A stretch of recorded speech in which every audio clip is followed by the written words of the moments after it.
Republicans who signed the letters. Senator Bill Cassidy of Louisiana serves on the Finance Committee, started chuckling when I mentioned that Secretary Yellen was trying to deliver you guys a message. But you delivered a message to the administration this weekend with that letter. And for those who maybe aren't totally sure how this all works, you boxed the administration in with that letter. You essentially took an off-ramp off the table in the terms of the idea that perhaps the administration could make a deal with Senate Republicans. You're saying absolutely not.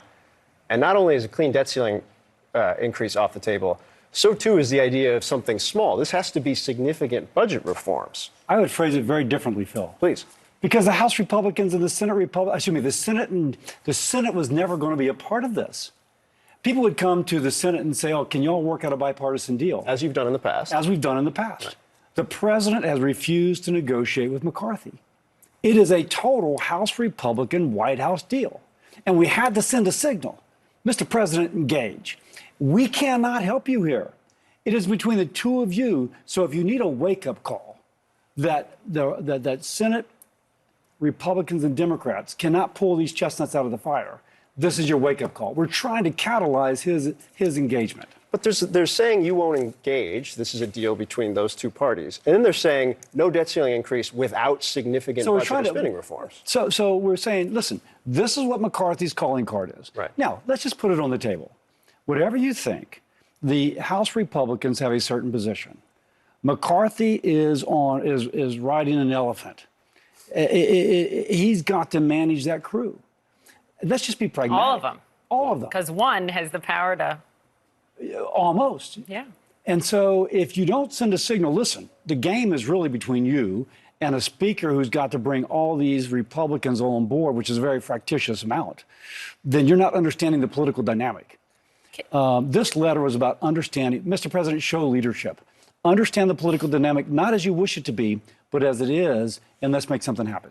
Do you worry perhaps McCarthy's position, the position of those House Republicans, is out of step with the position of the majority of the American people? I mean, Phil and I were talking earlier about the new poll over the weekend. It shows 58%, Washington Post, 58% of Americans say the debt limit and federal spending should be handled as separate issues. And that's what the White House is saying.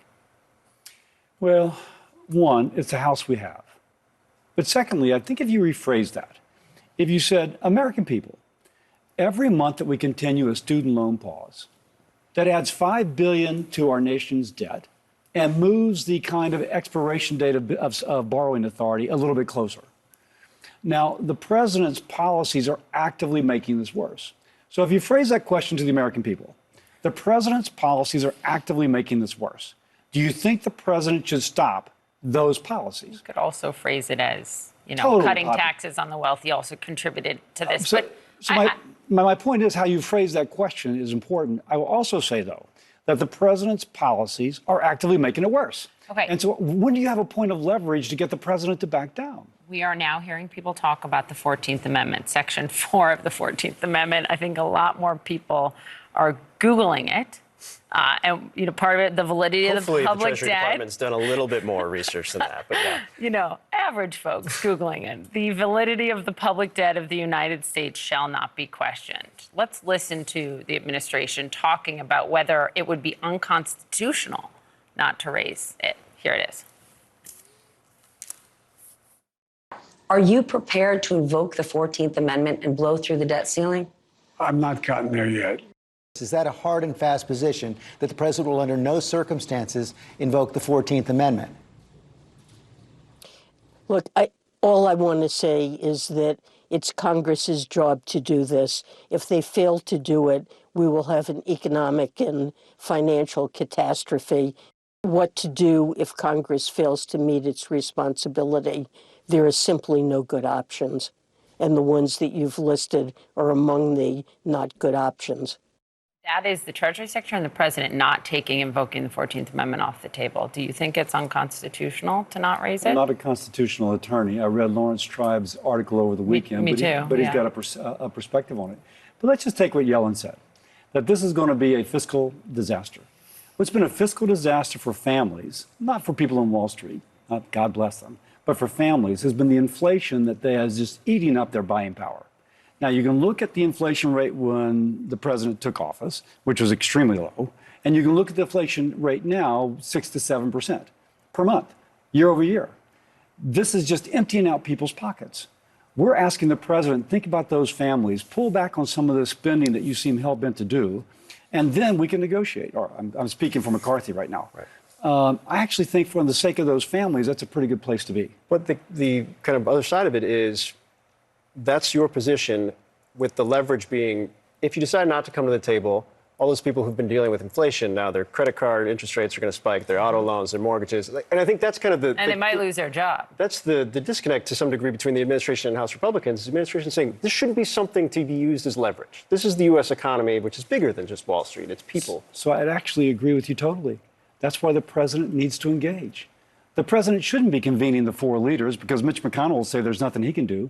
He should have been engaged 3 weeks ago. He should have been talking to McCarthy, not with the House that the president wishes that he had, but with the House that he has, and trying to come to an agreement. I'm not diminishing the risk of this. Yeah. I'm saying because of that risk, Mr. President, show up.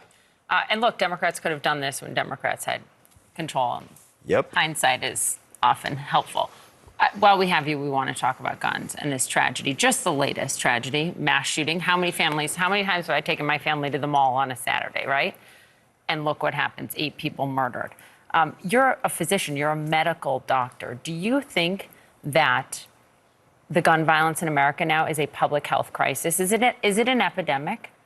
It depends on how you define an epidemic. But Well, do you feel it is? one death is too many deaths. And this shooting, oh my God, you're just heartbreaking. Now, we don't know the details of it, but that's why I was part of the group that after the shooting in Uvalde Yes. came together on a bipartisan basis to attempt to address the 3 kind of root causes of mass shootings: gang violence, domestic violence, and someone who's mentally ill. The gentleman that spoke from Texas, what an incredible testimony. But as it turns out, those are the 3 things that it typically is. So you have to look at root causes, and the Uvalde response bill addresses those root causes. It is yet to be fully implemented. We need it fully implemented. Do you think that there's any, with the caveat that we don't know all of the details as to the why, what you guys were able to accomplish in the bipartisan deal was something that hadn't happened in decades. It was significant. You make the point it's still being implemented. Is there any appetite for doing more on guns in this Congress? You know, in medicine, we have a saying, don't just do something, think. I think you have to first look and see what was the circumstance. Could it have been prevented?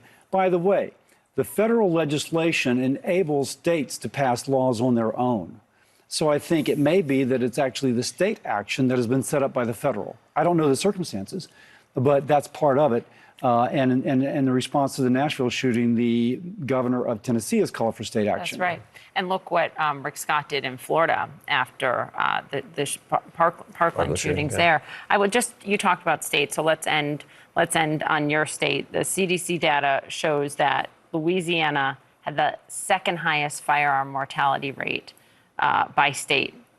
There's 2021, 29.1%, over 1,300 firearm deaths in your state.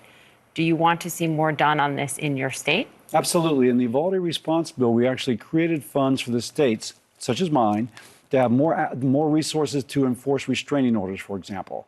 The husband who's estranged who walks in and kills his family. Now, he's already got a restraining order. He's not obeying it. So there's resources within that bill to address that. There's also resources for hardening schools. By the way, I'll point out the administration was slow to put those out. My superintendent of education said, listen, they're not letting us harden schools. I called Secretary Cardona. He goes, we'll correct that, but they've only corrected it for 3 states. So the clear message of the bill allows states to harden schools. The administration is slow walking. We've got to enforce, we've got to enact that bill. We have to let you go, but real quick, if the control room doesn't fight me, you're known as a deal maker in Congress in the sense that you're pragmatic. You will sit down with people from the other party. Do you think we get out of the debt ceiling? I do. Issue before June 1st? Well, put it this way. Tell me, does the president show up? If the president shows up, history shows that we get out of it. But the president has got to show up, not just kind of rope-a-dope saying, let's have a show, let's have a photo op. He has to actually show up and go into the nitty-gritty of how do you make a deal. Tuesday's going to be a big day. Yeah. Senator, thanks so much for being here. We It's really appreciate it. nice to have you here. Come back. Thank you. Thank you all.